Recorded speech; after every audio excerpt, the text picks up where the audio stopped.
each of the candidates a minute to give us an opening statement. We'll begin with Ben. This one? Cool. So, hi guys, I'm Ben. You all know what I'm running for, I'm not going to bother going on about that. So basically, over my last few years here, got really involved in the SU. I've been academic rep, I'm now a council, senate and students union rep, representing you guys on issues that matter to you, to the senior management team and to the VC. So over the last couple of years, students have kind of been screwed over a bit on a nationwide scale, and it's going to continue to do so over the next few years as well. So I truly believe that I'm the best candidate to represent you guys, all education matters, over the coming years. Thanks.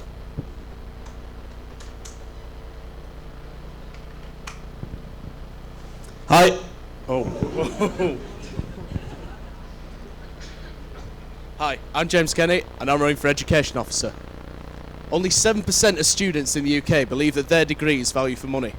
Since tuition fees tripled 5 years ago, have we got triple the value for our degrees? What have we got?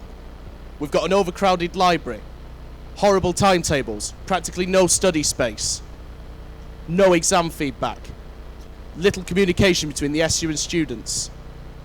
Why are we getting this? Why are we putting up with this? You shouldn't, is the answer. Vote Kenny. Demand more. Thank you very much. I'm going to start with something that appears in both of your manifestos and has been mentioned several times over these events. I'm going with student numbers. Can the university afford to freeze all student numbers? And freezing of postgraduate numbers, how does this marry in with our ambition to become a centre for postgraduate excellence? Are we telling postgraduates that we don't want them? Well, I think you have to look at that on a senior management level. We can do as much as we can as an SU to try and lobby them to not increase the student numbers, but at the end of the day, the university's here to make money. So they're not going to just completely stop increases for the rest of the time, unless we have more space provided. So in terms of postgrads, obviously we want as many postgrads as we can to become more recognised on a national scale. The better research we have, the more funding we get. So the more postgrads, obviously big yes. In terms of back to student numbers again, it's just something that we've kind of got to live with, unless basically the VC changes her mind. It is a bit of a pain. I fundamentally disagree with the argument that the university is here to make money. It's not. It's here to deliver world-class research and a world-class education for you, the students. It is not a business. It is an educational institution. And we, the students, should come first. So when it comes to postgraduate numbers, yes, the university should be encouraging postgraduates, but not to the numbers where it affects their fee-paying undergraduates. We're going to move on and pick on some individual manifesto points. And Ben, you first. I think I speak for everyone in the room when we prefer dogs over cats, particularly puppies. But we're kind of interested to know how the puppies are going to reduce the attainment gap, improve skills, or ensure student views are represented to the university. So that wasn't really the point that I put in my manifesto. The whole point of it was to keep people motivated throughout their time here at university, especially during exams and revision. Everyone hates exams and revision, it's just a pain in the arse. They're here to provide an outlet so you can go and de-stress, chill out, not necessarily to improve what your grade is, just give you a bit of an outlet to keep you motivated throughout that period of time. Thank you. James, then, I'm going to ask you a manifesto question. Guidelines for grade boundaries, they already exist. I could show you mine if you want as a teacher. If you were to introduce more prescriptive marking, how would you meet the challenge that this is reducing academic freedom and personal choice from both markers and students? And how will it work in a highly interpretive course such as my own in the social sciences? First of all, in my manifesto, I never said that we'd include guidelines for grade boundaries. I said we'd include guidelines for the actual marking and feedback process of exams. So how would that work in a descriptive subject such as yours? Well, what the lecturer would do, they would be able to write their comments on the paper, and then what I'd be pushing for really hard, because of course student feedback on feedback students get on our exams is practically non-existent. The exam scripts with the lecturer's comments are uploaded to SAMIS, so students can view them without having to challenge academic freedom. They can view them, but they can't challenge them. It is important because the university does assess in radically different ways across departments that students do get their feedback, but to preserve academic freedom, academics shouldn't be challenged. Standing up for my fellow postgraduates who mark, I would say that we spend a huge amount of time writing feedback, so please don't tar us all with the same brushes. But on exam feedback, this is an open question to both of you because you've both talked about we needing more of it. From my own experience as a teacher, I can say that very few students even request it. So is it the hot button issue that you're saying it is? And given the extra hours that would require to do it, where is that money coming from? I think at the moment, Lucy and the rest of the SU guys push for generic feedback, and we've finally got that this year. In terms of personalised feedback, I think it should be on a request basis, not necessarily the entire student cohort getting personalised feedback, because not everyone wants it. If you've done really well, you've got 70 plus, 60 plus, you might not be bothered about getting personalised exam feedback. Whereas if you want to question some of your papers, then you should be allowed to get personalised exam feedback, and that's a lot more feasible than entire student cohort feedback. For me personally, while I was out campaigning on parade, someone came up and spoke to me with a brilliant idea. They said to me, Kenny, instead of providing personalised exam feedback for everyone, what about just the students who failed or the students who've got below a certain boundary? They get it as standard, others have to be requested. That would of course reduce the workload on academics and markers. Okay, to move on, how will you both challenge the institution to reduce the attainment gap, particularly around black and minority ethnic students? So I think it comes down to kind of role models and to widen the participation of people in that area. So say we've got a really good ethnic minority student, best practices they can create, send them around to loads of people and try and follow that. Well, for me personally, as a white northern bloke, I don't feel this is really my area to comment on. I'm not afraid to admit this is an area I don't have much expertise, but what I will say is that we have fantastic diversity and support groups across the university. I'm perfectly happy to work with them to achieve to reduce the attainment gap. They know what they're doing, they know what they need, they're representing the students who have this attainment gap, they're who I'm going to work with to reduce it. Related to that, an inclusive curriculum is obviously incredibly important. Perhaps you could give me some examples of what an inclusive curriculum in politics and international relations would look like versus integrated mechanical and electrical engineering.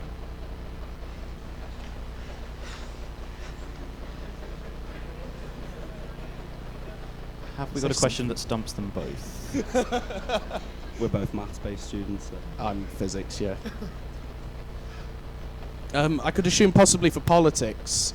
I'm not very aware of the politics curriculum, but I know that students will probably benefit from a range of views on the politics curriculum, rather than just studying history or whatever. Study, so you said different viewpoints on politics, on different political historical events. Nice question.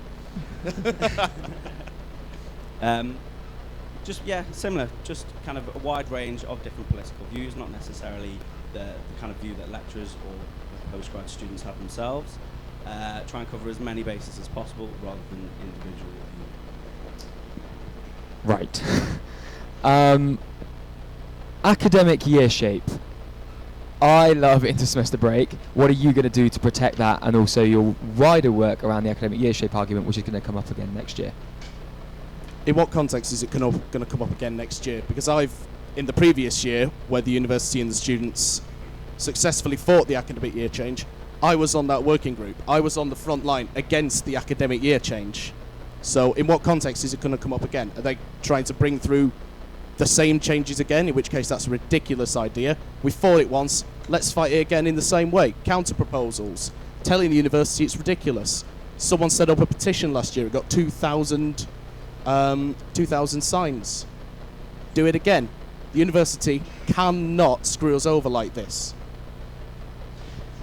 In terms of that, what we've currently got at the moment, we've got a revision week and then we've got 2 weeks of exams. So why not just move revision week back slightly, have Monday and Tuesday where you get like your block revision sessions in lectures, and bring some exams forward. So we start on the Wednesday, Thursday, Friday, and then we've got 2 extra weeks. Then it saves, and then we can leave that Saturday and the rest of the week for people who go off on inter-semester trips.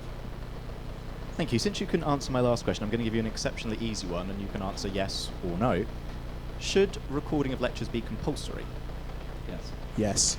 How then do you meet the challenge that the content of a lecture or seminar is the intellectual property of the person giving it? You ask whether or not they'll allow it, basically. So let's say, for example, you are in my classroom, I give you a lecture, that lecture is my intellectual property. How can you force me to have it recorded? Give you some Haribo.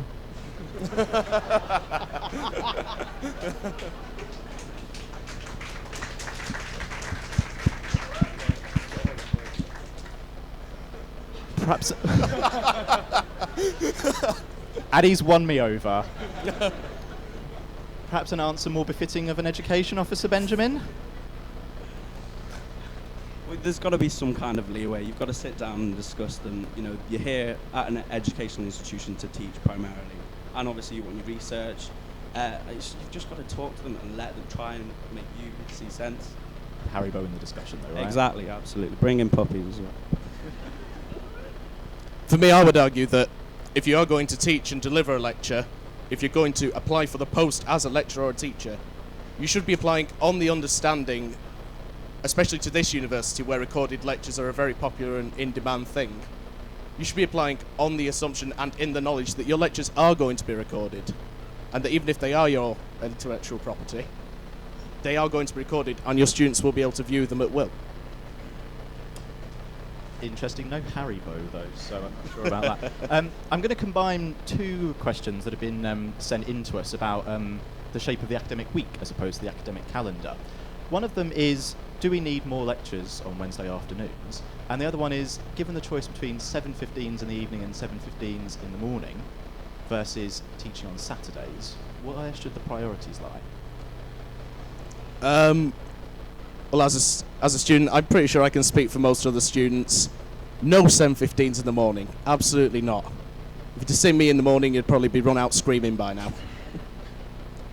With regards to 7:15s in the evening, it would of course have to be looked at. Would it interfere with extracurricular activities? Well, from my personal experience, I play for the university brass band. I play for the university concert band. Their rehearsals start at 7:30. Yes, it would interfere with extracurricular. So I'm completely against any extending of the teaching day. With regards to teaching on Saturdays, why is it necessary? Why do we need more teaching hours, more teaching days? Is the timetable completely full as it is? Is it necessary to extend these, is what I'm asking. I think Wednesdays is a very tricky one. Sport, for the past umpteen years, have obviously had Wednesdays afternoons for sport across the country with all different universities. So I don't think teaching on Wednesday is viable.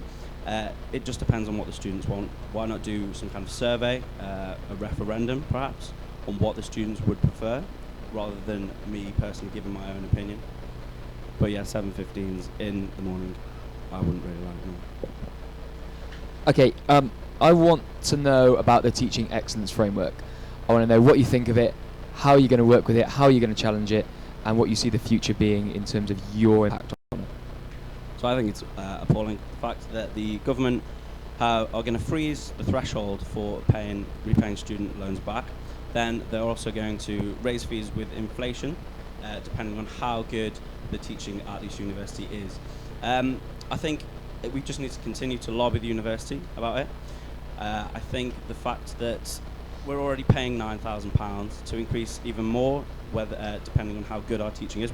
We are a very good establishment here at Bath, so we will fit into that category. So our fees will increase, and we've just got to. It's a shame that Tommy and Rosanna's policy wasn't passed. I'm sure we'll do more in the future to lobby the senior management team to make sure that that doesn't happen. I would do something quite similar, but what we'd have to do first, we need to fight, not just individually, we need to fight it as a students' union. I would highly recommend that someone does reintroduce the policy of opposing TEF into the students' union, have a campaign, get out there on parade, do what we're doing for this campaign. Let the students know what TEF means for them. Tell them to oppose it. Thank you. The library.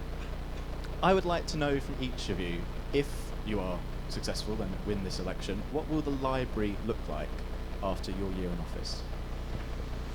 So, ideally, one of my key manifesto points is towards online set textbooks. So we have to pay, well, a lot of people pay for books that our lecturers have said these are set textbooks. We've also got them in the library. Why not? Can't we get rid of the majority of books in the library and put them online? Because you don't find many students just walking up and down the library picking out a book. They know the exact book that they want to go and get there, and then they want to leave. Why can't you put that online? Get rid of all the a lot of the books in the library, put them in storage, and then we've got loads more space that people can go and use. I think for that, we definitely run into intellectual property issues. The books are print.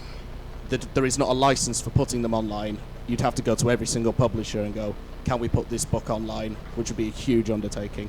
You can buy online books already. The university's just set aside, I think it's about £800,000 to buy licenses for these online books. For every book in the library? Not necessarily every book in the library, but the set textbooks that we need for our course. Because I know I studied a unit last year where the set textbook had been out of print for, I think it was 40 years. So how would we get an online license for that? It was the only set textbook.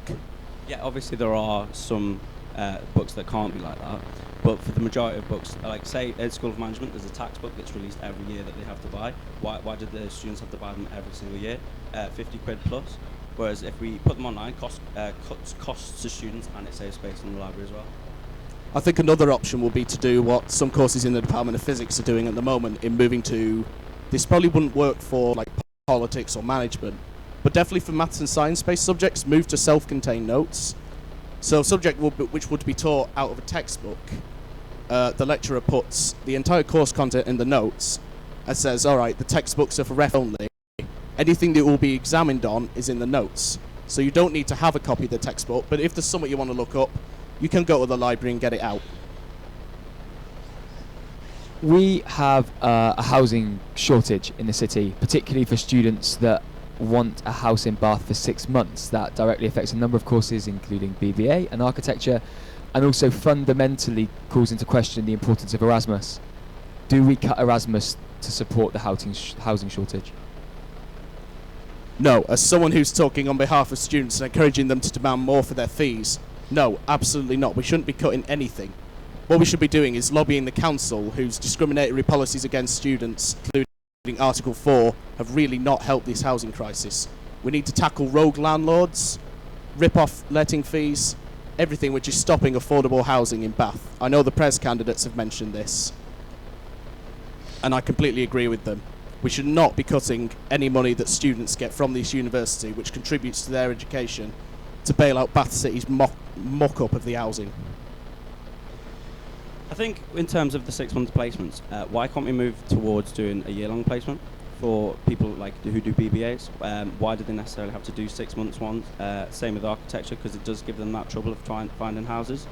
I think that's a viable option that we could definitely look into. Obviously, the housing crisis is a pain. Everyone's spoken about it. There's a huge amount of people trying to do things about it at the moment, not necessarily in education. So it's a matter of working with the rest of the team, especially with community and Pres, to try and find a viable solution. Thank you. Can't remember which one of you now said this, but I've written it down. So one of you, please answer. Lecture materials online at the start of the semester. What incentive does that then give to students to actually attend those lectures and seminars? A lot of students want to print the lecture notes out so they can actually read them whilst the lecturer speaks. A lot of lecturers tend to just talk at them, and so they can write notes on top of the notes as well. To actually attend the lectures, a lot of people don't. That's the matter of fact. So if you go to kind of recording lectures, a lot more people can actually watch them back as well. At the start of the semester, a lot of people quite like to read up about what their course is going to entail. So by putting them at the start of the semester, they know what's coming, they can prepare for it, they can do any background reading as well. I know that course materials are already provided at the start of the semester for students with learning difficulties such as dyslexia. Rolling that out to every student in the university would put students with those difficulties at a disadvantage again compared to their colleagues. So that's probably not the best idea to go back to looking at how we can help these students. Thank you. I'd like to ask a question now that's been tweeted into us. Some students, especially international students, don't engage in lectures and seminars because of language barriers. What can be done to overcome this? So, like I've just mentioned, recording lectures. A lot of the time you see international students copy and paste the notes that they found online and then translate them. So they spend their entire lecture translating notes that are already online. By recording them, it lets them watch them back at a later date. And as well as international students, it gives people, when they're doing revision, the chance to do that as well. So. I know we already have the learning and language support in the library. Possibly we could extend that. I know the university's sitting on a big surplus. We're paying enough money. Demand more for your fees. If you're an international student, you're paying, if you're outside the EU, £18,000, not £9,000. Pretty sure for that amount of money, you could expect help with your language barrier. Thank you. A question about communication, which has come up several times. As the education officer, you are somebody SU itself, because obviously education is the business, if you'll forgive the use of that charged word, of the university, not the SU. What can you do as individuals, and we as an SU and as an officer team, what can we do to lobby the university and make students aware of that lobbying?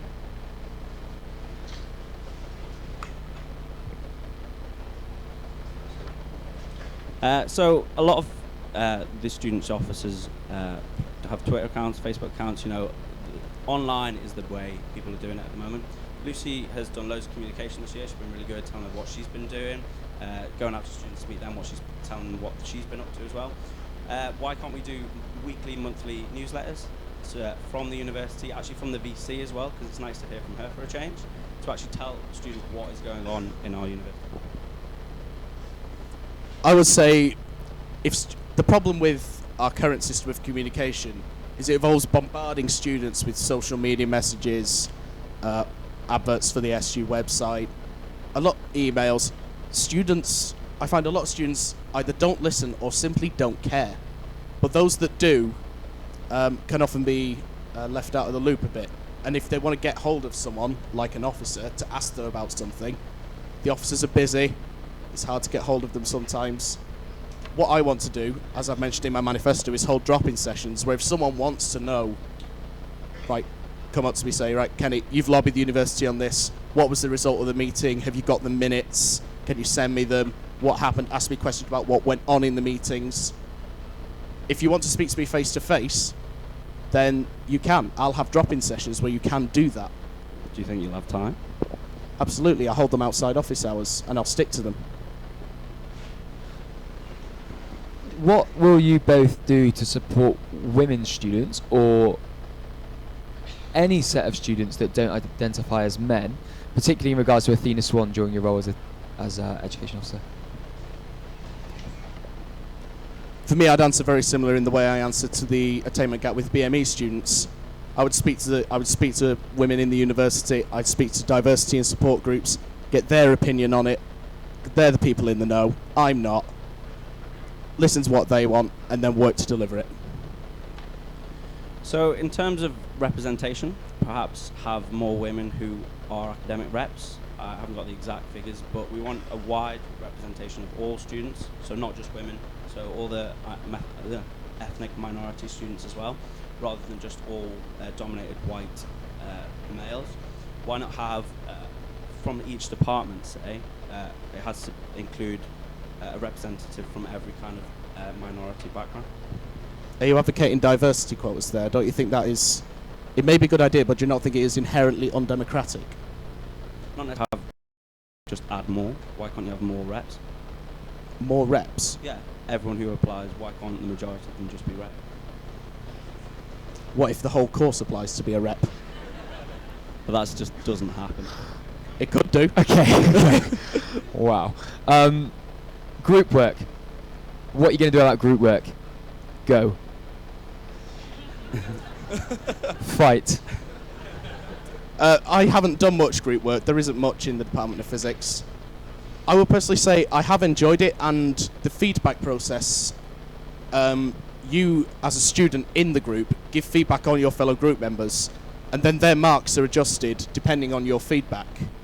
So if someone's not pulling their weight in the group, you can tell the person who's marking it, and their marks will be adjusted, especially if the whole group says, yeah, this person's a useless git. So this year we've set up the group working group, where we've got members from all faculties and also students from all faculties as well. So at the moment I also sit on it. We are discussing ways in which we can get around this pain in the arse of group work. There are a lot more problems than most people tend to think there are, and I think it's going to take a long while, especially, well, for the rest of this year anyway, before we can really nail down what we want to do. I should point out that I wouldn't advocate removing group work entirely, as it is very good preparation for what you're going to have to do in later life in a professional working environment. You're going to have to work with other people. Some of them are going to be completely useless, but in real life, you've got your supervisors, you've got your managers, you've got everyone. Here, as I said, we should be rolling out what the physics department are doing. If someone's useless, you should be able to say they're useless, and their marks are reduced accordingly. Thank you very much, both of you. A very good and lively debate, so I'd like to thank you both for that. I'd now like to invite both of you to give a 30-second summation, and we'll begin with James this time. So once again, £9,000 or £18,000. Only 7% of students think it's good value for money. I think it's good. We're students, not sardines. We need more study space. Just put tables and chairs in empty places in the uni. Get Manvers Street open as soon as possible. Personalised exam feedback. Get it onto SAMIS. Students can see what they want to see. Vote Kenny. Demand more. I'll just keep it short and sweet. Basically, I'm determined, passionate, and really care about this university. I'm here to make a change for the better, guys. So literally just be better with me. Thank you very much.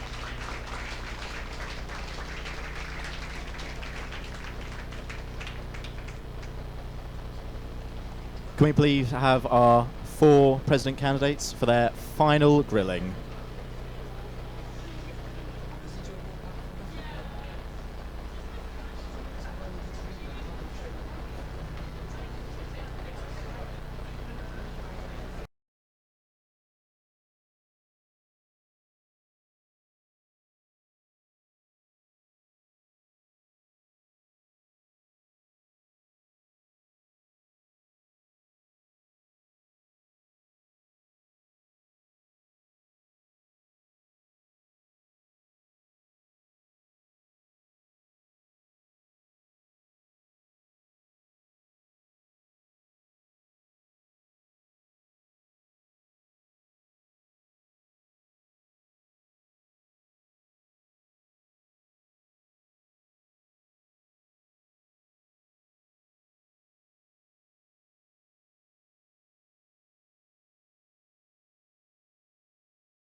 Hello and welcome back. Finally, it's been a long road. We've finally got here, the final of our 4 presidential hustings. Woo, exactly. If anyone would like to tweet a question in, remember Bath SU elects, and I would like to very much thank the Bath Gaming Society for their tweets. It's nice to see engagement from a student group. For the final time, I will invite students to provide their final 1-minute introduction. I don't know if there's anything left to be said, but there might be. Let's dig deep, people. Hi everyone, I'm Lucy, your current education officer, and I'm running to be president because I really, really care about the student experience here and I want to make it the very best it can be. I've got a whole wide range of experience, from being on academic exec as a student and societies exec, a RAG volunteer, Freshers Week captain, you name it, I've done it. I've always loved to be at the heart of the action. I'm a strong and knowledgeable voice for students. I will absolutely work so hard to get things done. I've got the right links and the connections. I'm positive, determined, not afraid of a challenge, not afraid of the VC. Bring it on, vote Lucy to lead. Let's go. Hi everyone, I'm Roman, and I'm pretty much here to make sure everyone has an amazing student experience. I want to ensure the welfare of all students, starting from the smallest things like better and cheaper food, going on to the easier access to like housing database, an easier way to find houses and housemates, and also the more effective and efficient use of study spaces. I also want to represent the voice of each and every one of you, and by that I mean everyone. This year I've been representing the voice of the international students as the chair of the International Students Association, but I want to take that further. I want to represent everyone, because I believe everyone's voice should be heard, and it is the voice of every single person at the university that shapes the university. And if there's still anyone from the Gaming Society left, by the way, I play for the 2nd Counter-Strike team. So follow my campaign and #RunBath. Hi, I'm Mitchell. I'm running for SU President, and I believe that I'm the best candidate because I have something very individual to offer. Unlike all the other candidates, I actually have a difference in terms of I don't want to prevent. I feel that I'm the best candidate to put some significant change forward in terms of a culture shift from things that don't matter to things that do matter. I want to focus on housing. I want to focus on challenging the NUS progressive culture, and I really do believe that I'll be the best representative for you students. And thank you. Follow me, nominate Bait. Great. Hi guys, I'm James and I'm running to be your SU president. As I said before, I've been a part of various sport clubs and societies across my time at Bath, although I'm very proud of my experience in sport and leading the sport. I've also been involved heavily in societies, leading the society to double its membership this year. I've also been a part of debating society for 3 years, and I've also represented you on a national scale at NUS. I'm going to conference this year with a policy. I believe that this election is about mobilising people and being able to campaign for you guys. And as your SU president, and it's about leadership, and I think that is a key point in terms of being able to mobilise people, being able to engage with people. And I think as your SU president, I would be someone where you could be approach and bring your ideas and problems, and I would be able to campaign tooth and nail for you as students and your groups in which you represent. Thank you, and go wilder for wilder. Thank you. Some minor clapping. Additional costs have been mentioned by all of you, learning and teaching costs, material costs, etc., etc. Use for facilities. These costs are actually an important source of revenue for the wider university. You've all said you're going to challenge them. I'd like to know if any of you have done any research about how this will affect other funding streams. Okay, so that's a really good question, but when the fees were raised from £3,000 to £9,000 a year, the university didn't offer anything extra as part of its what it was giving as its tuition, and I think there's a huge argument to be made for the fact that given that increase, they should be including a lot more in their service provision, such as it's not fair that if you're a student of architecture, then you should be having extra costs. It's not fair that in some subjects like mechanical engineering, for example, you go to your first lecture of the semester, you've got there a glossy booklet with all of the slides printed out for the semester, yet other students have to do all that printing themselves. We need much more fairness across departments in terms of what students get for their money. And I think that's exactly the point that I was bringing up in my manifesto in terms of the extra cost of being at university, and especially with how architecture, as I've raised yesterday actually, how they have to pay a lot more for course materials as opposed to other courses that do expenses and that kind of thing to help their students. So I think therefore we need to look into how departments do what they do and actually use what they do to replicate across the board. And I think also in terms of how we help our students, with things like the maintenance grants being scrapped, I think we need to look at new innovative ways to help our students. And I think there is a case to be made of how we can say, like, okay, let's fit more sort of fee waivers and that kind of terms of bursaries and scholarships to actually help the sort of long-term debt. So it's about supporting our students, getting more for our money, and actually being able to campaign and lobby for that and make that change happen. So with the International Students Association, we've been trying to lobby for fixed fees because as you know, that non-uni students last year they were paying about 17,400. This year it's 18,100, and if you are doing a 4-year degree, the first year and last year can be up to £2,000 difference. And I think it's not fair because the £2,000 difference could be an average wage. It's what my cousin earns in China in a decent job. So yeah, so basically I think we've been tackling that, and also I would want to tackle living costs, such as the food on campus. Basically you have the pasta bowl and fountain. I want something like that to be done in all food outlets. So at least the living costs would decrease across the whole campus. Yeah, I would agree a lot with what James was talking about with expenses for different courses, especially with courses focused on like the physical and like engineering, things like that, and architecture especially also. I would also say that although this will probably be a difficult thing to actually get through in terms of just viability, it's a definite good idea to propose. However, I would also like to emphasize that maybe we shouldn't be getting our hopes up too high just for promises on anyone about that, because I don't think it will happen. Well, actually, some departments do actually expense when they set a project.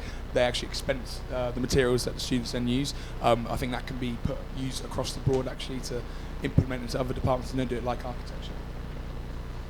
I'm going to ask an incredibly selfish question all about me. I joined this university in 2007 under the old fees regime, so a sports pass is not available to me, as to many of the remaining students who joined in the years before then. Can you promise me that you're going to get me free access to the pool again? What can we do to help students on the old fees regime who do not have access to our award-winning, fantastic sports facilities for free? I think the answer to that is work together with whoever gets elected as next year's sports officer, lobby the STV and University Finance Committee, for example, and get that in place. I don't understand why it wouldn't be an option. Yes, definitely. I think work should be done with the sports officer, and also with the incoming more and more people coming. I think that the people with the on the old fees regime are kind of in a minority, so I don't think it should be an issue to sort of allow the minority to also have this sort of treatment, or this sort of service offered to them as well.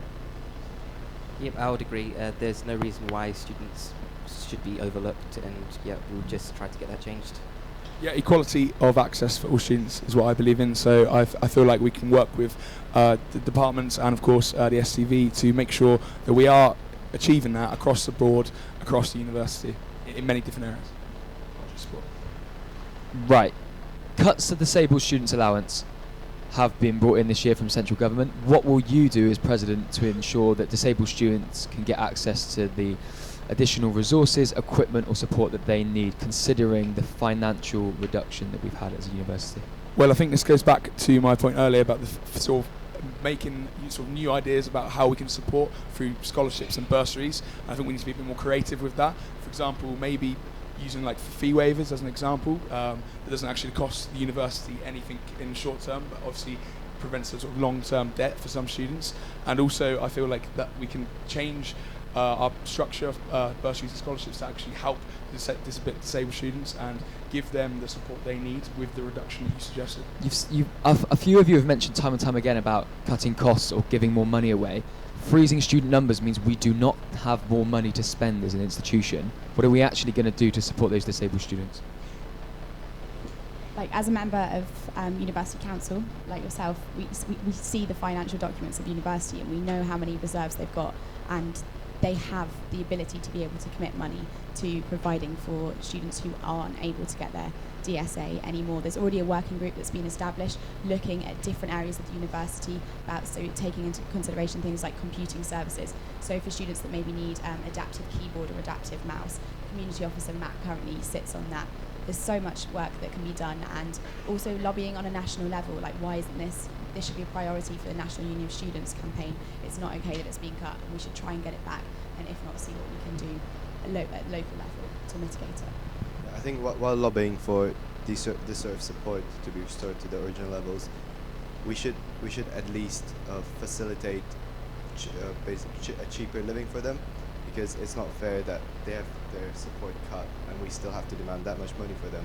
So at least I would say we could offer subsidized catering on campus, or things like this. Yeah, I would tend to agree with a lot of what everybody said.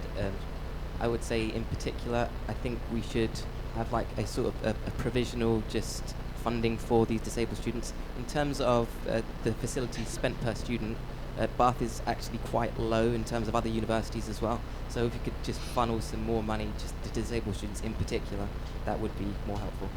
I think this comes back to a broader point in terms of like where our money actually goes. I think we should push for better and regular spending breakdowns so we can actually find out where the budget can come from, and I think that is an important point to make. We should be active participants in making decisions over where our budget and where our tuition goes and how we can support students that have a limited access, like you say. So I think that there is room for that improvement on a broader point. Okay, so there has been no commitment to the university not expanding off-site further, including the teaching of students off-site, undergraduate, postgraduate tour and postgraduate research level. If students at the University of Bath end up studying around the world, as local as London, as far away as Asia, how can we fundamentally represent them as a students' union without us being there on-site? We already represent distance learners. Terribly. But we do represent them, but we can do a lot to improve. I think things like actually like getting in contact with them more. Things like we do with our learning partnership programs, for example, in Warminster, the Action on Addiction program, and that like when they have a student staff liaison committee, that we send an SU officer to those meetings. But like, is it enough that they have contact with us 4 times a year?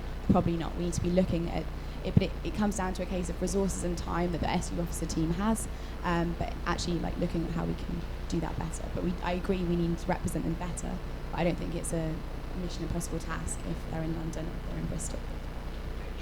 Or Asia. Skype. So you'd like a free trip to Asia? I'd love a free trip to Asia. Okay, Haribo in Asia so far today.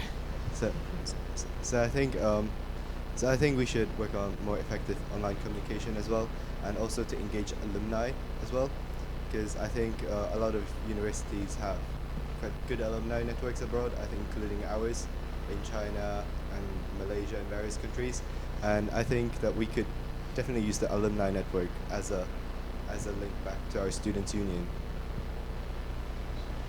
Yeah, I would say that the main line needs to be a communication. We need to know what's wrong with what the problems are with students abroad and whatever they're doing, what their issues are, and try to best represent them. But I mean, sometimes it is worse than that. I mean, those that study abroad, I've spoken to some students that do that, and they say that they get one like email, from their tutor. And I think that kind of thing needs to improve, and for placement years as well. I think we haven't brought that up yet properly, and how like placement students, they get some of them go abroad and they get like one email here and there, and I think we pay for that year 1,750 or whatever, or around that figure, and I think therefore we deserve better representation, better communication in terms of how we're doing, how we're getting on, and what feedback we'd like to give. And I think that's a duty of the department as well, to actually making sure that feedback and that communication line is improved and pushed through, because we pay too much not to demand more. Thank you. A question that's been tweeted in. This is obviously part of the SU's current top 10 to improve provision for prayer. Should the university be providing faith-based spaces, or should we be a secular institution?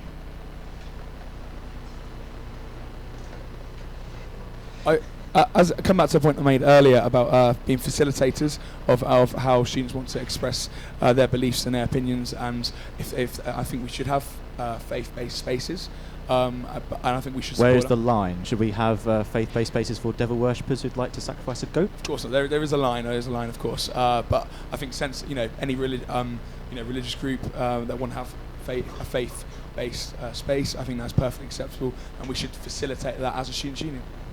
I certainly don't believe that we should be a secular institution. We have a chaplaincy on campus that the vast majority of our faith and cultural groups use. The only reason why Muslim students don't use them and have the prayer room in Norwood Level 4 is because of the washing facilities that they need. And I think, big shout out to Wadzi for all the incredible work she's done this year on improving them. We've still got a way to go, but we're working closely with Accommodation Hospitality and the Muslim students in the Islamic Society to improve that. I do think definitely that prayer facilities should be available, because if we were a secular university, we would have to abolish the chaplaincy, and I think that people deserve a space to practice their religion, but I don't think they should deserve a space to practice their religion. We can be both secular and accommodate religious spaces. I don't see any distinction or reason as to why we couldn't. Christians, Muslims should be able to pray in whatever way they want. That doesn't necessarily mean that Bath is not a secular institution. Thank you. A question now from my favourite university group, obviously, media. Thank you. This is actually quite an issue at other universities. If you become SU president, media will obviously be a group that you are directly responsible for, and you're also responsible for checking Bath impact and other media content. If they produced a piece which was, shall we say, not particularly flattering to you but not libelous, would you allow it to be printed? Absolutely, yeah. I think we should be accountable to the whole student population, and I think if media want to write a piece to criticise us and to challenge us and to make us accountable, I would 100% support that. And that's why I'm also going to step further and saying how we should be accountable in these question times once a semester as well, so we're not locked away in a room, we're actually out there being accountable to you guys, and I think that extends to media as well. I think yes, definitely. I think that the president should be there to support the media, not to control and censor it. I agree. I think we should be held accountable. As long as it's fair and founded on good facts, then why not? Yep. But hopefully they won't have to. Hopefully whoever gets selected will do a fab job. Thank you. We're zigzagging all over various areas now, so now I'm going to talk about NUS and our relationship with them. How do we ensure that we're getting a good relationship with the NUS? Obviously, we pay £45,000 a year approximately in affiliation fees. So how do we ensure that that relationship is working for us and for Bath students? And I'd also like to know what sort of policy, national policy, you would like to be submitting to the NUS as SU president. I think in order to make sure that we have a successful NUS relationship with NUS, it's all about appropriate engagement. So this year, Jordan's done some fantastic work as part of the National Executive Committee and really engaged with the full-time officers. I think it's about making sure that when we send reps to conference, that they're engaged, they've got the right material that they need, that they've had the correct training, that they're submitting policies, so that when we're going there, we're really, on the conference floor, in the room, talking about the big points, engaging in the discussion, rather than just being this group of Bath students in the corner at the back of the room, not actually having our say in national politics. I think it's about active engagement. This year, I've been dealing with the NUS international officer. We have engaged with various officers from all around the country. We have invited the officer to Bath to have a discussion with the Southwest region, invited the universities, and I think work like this should continue. Yeah, I have a big problem with the NUS in terms of the relationship that we have to them. I don't believe it's a reciprocal relationship. I believe the NUS represents typically radical students with radical ideas which the broad population do not agree with. I'll give you a little example quickly here. For example, the NUS has a national policy of deplatforming the things which they find offensive. So, for example, Germaine Greer, the famous feminist, was deplatformed by Cardiff University by, not necessarily by the NUS, but under the NUS banner of deplatform for representing views which they found offensive. And also, one more, I believe it was the last NUS Women's Conference, just to give you an example of how facile the NUS has become, one of the things that they got through was that gay men should stop appropriating black female culture, and like these things don't mean anything. They're meaningless, in fact, and we should actually focus on real issues that affect people.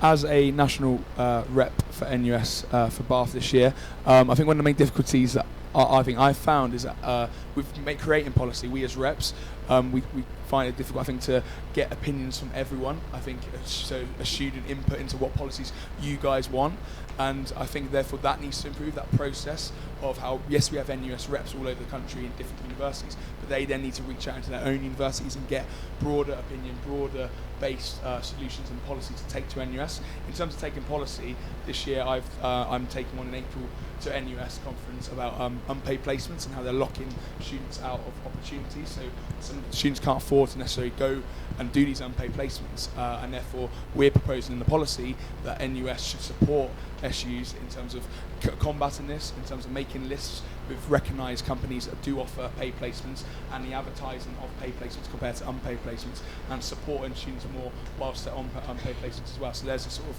proposals that I'm taking forward this April.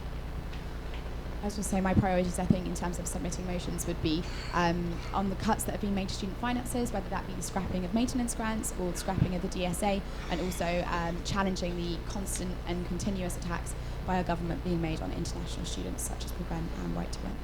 Briefly, how do you solve the issue that we can't accommodate every single new student in Freshers Week? So, okay, I think we have to think a little bit more creatively in terms of, I think students will have to end up living further away from campus, and I think therefore we're going to eventually have to think about new ways in terms of helping those students that do live further away from campus. So, for example, perhaps offering a subsidy for a bus pass so then students can live further out. And then it relieves the sort of pressure from campus and in the city. So I think we need to start thinking about logical steps like that eventually. Yeah, I think it's great how the university this year started offering student accommodation in town. So the accommodations like Thornbank Garden and so on. And I think we could continue this as well. And I think definitely subsidizing bus passes is definitely a good idea, because it's not only just the students that can't fit, but students have been fitting in John Wood for years now. They still have to pay their own bus pass. So I think students living outside of campus should have a subsidized bus pass. Oh, yeah, I would be for subsidised living costs for people who do not live on campus. And also, I take this from James actually, but there is an idea that campus is full, and maybe because we can't accommodate everybody, maybe we should try to accommodate everybody. I'm liking the I agree with James. Shut up, James. I accept. I think if we're at the case, say, like late August, where we know we're not going to be able to accommodate every student, then we need to be much more organised, not as students' union, but together with the university. So I'm talking making, block bookings in town, in accommodation there, but also that when we had the housing crisis in September, there was a huge outpouring of support from the local community and staff at the university in terms of saying, well, I've got a spare room, and if you've got students who are sleeping on a camp bed, then let them come and stay with me for however long it needs to be until we find them a room. So I think we need to be much more creative. Okay, final question. None of you have mentioned leading the officer team, chairing the trustee board, or line managing the chief executive of the students' union. Why are you the best person to do that, and how can you balance that against your role as a student representative? Again, briefly, please. Okay, I'll go first then. I think my kind of t-shirt says it all in terms of Lucy to lead. I'm a natural born leader. I love to be at the heart of the action. I think I'm very level-headed, very well organised. I've balanced a huge workload this year, not only being a representative for 16,000 students, but also being on the board of trustees, sitting on university level committees, sitting on students' union level committees, but also engaging with students on a day-to-day basis.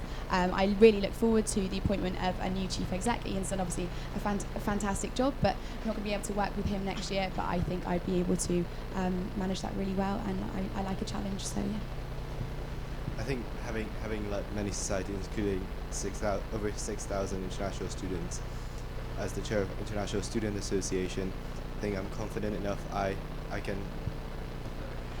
confident enough. I'm organized enough, and whatever needs to be done, I can get it done, and I can make it work. During this campaign, I've got my views out there. I've been confident in what I've been saying. I've been a minority voice, so challenging the majority opinion has been no problem for me, really. So any challenges that come my way, I can deal with. I definitely feel like I'm the best leader, and that's why you should nominate me. If you want to see leadership, I mean, you just have to look at my campaign this week. I think I've been able to mobilise so many people as part of this campaign and to support our policies and to make a change and stand up for student empowerment. And I think that is a really important point, to be able to mobilise and engage with students. But also I've had such a variety of experiences throughout my time at Bath, between student groups, dealing with different personalities, but I've also, on my placement year, worked at a Olympic legacy charity, leading programmes for them. I've also been at BBC Sport, so I know what it's like under pressure. I know what it's like to deal with many different personalities, and I know what it's like to bring a team together and really get behind a campaign like this one, and that is what I would deliver for the Students' Union as SU President. Thank you very much. I noticed no one made a promise to introduce a slip and slide to campus. I think that's probably Don't know who did that. Stupid. Where is it, JK? Where is it? I'd like to say thank you very much to all our candidates, everyone that tweeted in and gave us questions to ask them as well. I'd also like to thank CampusTV and Backstage for helping put together this, I think, fantastic event.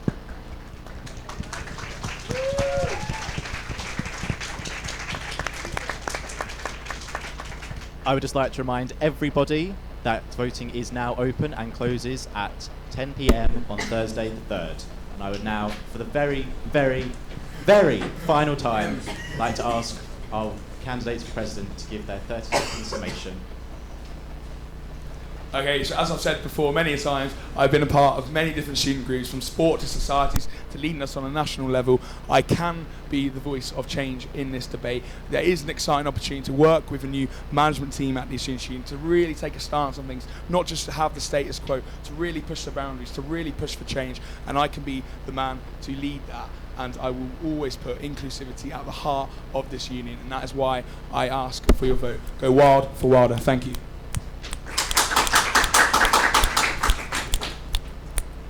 Throughout my campaign, I've emphasised liberal values, and I do believe that I'm the best leader. I believe that everything that I stand for is everything that a Bath representative should stand for. I also feel that I am the only candidate who offers something truly different from the other candidates. If you want to vote for something different, if you really want to bring about real change, then you should nominate Babe. Thank you very much. No matter who you are, if you want to be effectively represented, if you want to make a change and make it work, vote for me.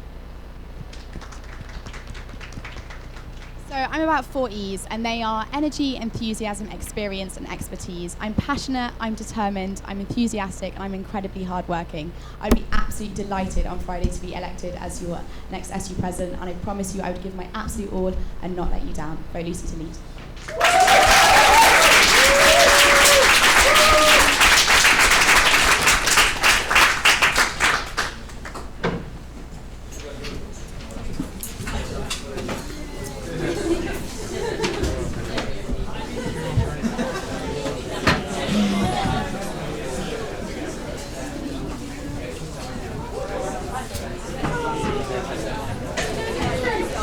Hello, and we are after the very final elections debate. How did you find it for education and president? It was very interesting. I found education was very one against the other, and they had very different manifestos. What do you think? Yeah, I think with the education debate, it was very.